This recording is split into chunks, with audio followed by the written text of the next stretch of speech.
एक समय की बात है। एक सुरेश नाम का एक आदमी रहा करता था। वह बहुत ही ज़्यादा आलसी था और आलसी होने के साथ साथ वह बहुत ही ज़्यादा लालची था। वह कभी भी मेहनत नहीं किया करता था और पैसे कमाने की सोचा करता था। ये जी, आप कुछ काम क्यों नहीं करते हो? और वैसे भी हम लोगों के पास कुछ भी नहीं रहा है। घर का खर्चा भी बहुत मुश्किल से उठता है। अरे अरे अरे अरे राधिका, तुम क्यों परेशान हो रही हो? मैं अभी धंधा खोलने वाला हूँ और वैसे भी तुम देख लेना, मैं इतना पैसा कमाऊंगा कि सब देखते ही रहेंगे। अरे अरे जी, आपकी तो सिर्फ बातें ही हैं और वैसे भी घर का खर्चा तक तो इतनी मुश्किल में चलता है। आप कुछ काम धंधा क्यों नहीं ढूंढते हो? जल्दी से कोई काम ढूंढ लो जिससे कि घर का खर्चा तो चले। अरे राधिका, तुम क्यों परेशान हो रही हो?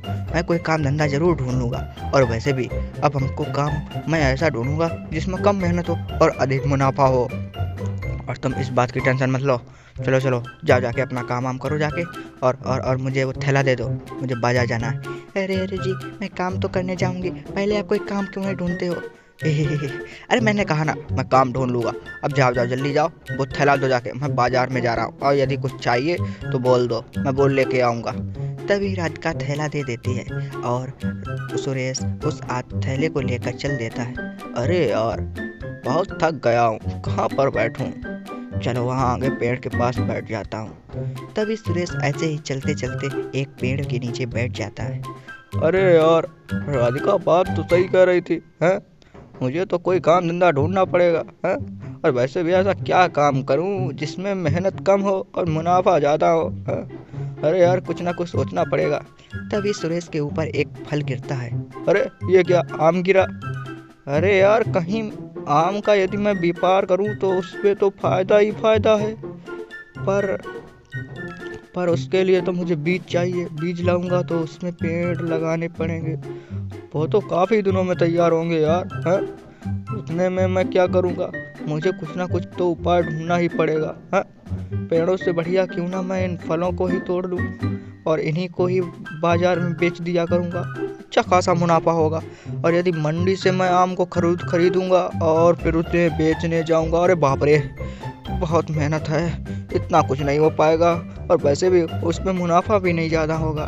जब खुद के आम होंगे तभी उसमें फ़ायदा है। और आमों का बगीचा तो बहुत ही दिनों में तैयार होता है। इससे पहले तो मुझे कुछ ना कुछ इंतजाम करना ही पड़ेगा। तभी सुरेश काफ़ी सारे फलों को तोड़ लेता है और वह उन फलों को थैले में भरकर अपने घर ले आता है और वह अपने सारे आमों को अपने बच्चों को बांट देता है। अरे लो बेटा, ये। अरे पापा जी, आप ये आम कहाँ से लाए हो? बहुत ही ज़्यादा स्वादिष्ट हैं। सुरेश लेटे लेटे सोचता ही रहा कि उसे क्या करना चाहिए। क्या उसे आम का बगीचा लगाना चाहिए? अरे यार, क्या करें, कुछ समझ में नहीं आ रहा है। हाँ, मेरा यही एक इरादा है कि मैं चुपके से जाऊं और फलों को तोड़ लूं। और इतने सारे फल होते हैं, किसको पता चलेगा? और उन्हीं को बाजार में बेच दूंगा, अच्छा खासा मुनाफा होगा।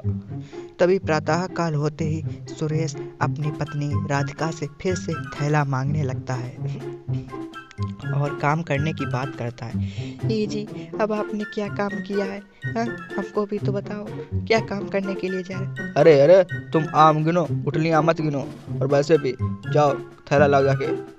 तभी सुरेश थैला लेकर उसी पेड़ के पास पहुंच जाता है और वह धीरे धीरे करके पेड़ पर चढ़ जाता है और चुपके से आमों को तोड़ने लगता है। चलो भाई, आज का काम तो पूरा हो गया, हाँ? तभी नीचे कुत्ते भौंकने लगते हैं। अरे बाप रे, ये कुत्ते कहाँ से आ गए? अरे दादा रे, बचाओ बचाओ बचाओ बचाओ बचाओ बचाओ। बेचारा सुरेश बड़ी मुश्किल से कुत्तों से जान बचाकर भाग आता है और वह बड़ी मुश्किल से अपने घर पहुंच पाता है। तभी अरे यार, आज तो बाल बाल बच गया। अरे राधिका, गेट खोल। तभी राधिका गेट खोलती। ये जी, आप ये क्या करके आए हो? हाँ, कहाँ मार खा के आए हो? और ये सब कैसी हालत बनाई है? अरे अरे, वो कुछ नहीं, वो दरअसल कुत्ते मेरे पीछे पड़ गए थे, जिस कारण बड़ी मुश्किल से जान बचा कर भागा हूँ। अब तुम्हें तो मेरी कोई फिक्र ही नहीं है। चलो हटो, मुझे जाने दो, पता नहीं क्या होगा। तभी ऐसा कहकर सुरेश अपने कपड़े बदलने के लिए चला जाता है। अरे यार, कुछ ना कुछ तो करना ही पड़ेगा, ये काम तो बहुत ही बेकार है। अब मुझे कुछ ना कुछ तो करना ही पड़ेगा। अले अले पिताजी, आप जो आम लाए थे वो बहुत मीठे थे। यदि मैं व्यापारी होता तो मैं उन्हें दुगने तिगने दामों में बेचता और खूब मुनाफा कमाता। बहुत स्वादिष्ट थे आम वो। ऐसा कहकर उसका बेटा वहाँ से चला जाता है। तभी अले अले, अरे अरे, ये तो सही कह रहा है। क्यों ना मैं आमों को तोड़कर दोगुने, दो गुने, तीन गुने दामों में बेचूंगा तो काफी मुनाफा होगा। क्यों ना मैं यही करूं। सुरेश की एकदम से दिमाग चलने लगता है और वह फिर से चालाकी भरा चाल चलने लगता है। और वह अब फिर से उसी पेड़ के पास जाना चाहता था, क्योंकि अब उसे फिर से वह फल तोड़ने थे और अब की बार फल पके पके हुए तोड़ने थे, जिस कारण वह बाजार में बेचकर उनसे अच्छा खासा मुनाफा कमा सके। जिस कारण वह प्रातःकाल होते ही फिर से उसी पेड़ों के पास पहुंच जाता है और धीरे से चुपके से पेड़ों के ऊपर चढ़ के पके हुए फलों को तोड़ लेता है और उन्हें मंडी में बेच आता है, जिससे कि वह अच्छा खासा पैसा कमा लेता है और फिर अपने घर आता है। आगे की कहानी देखने के लिए सब्सक्राइब करें और देखते रहें हिंदी कहानियाँ।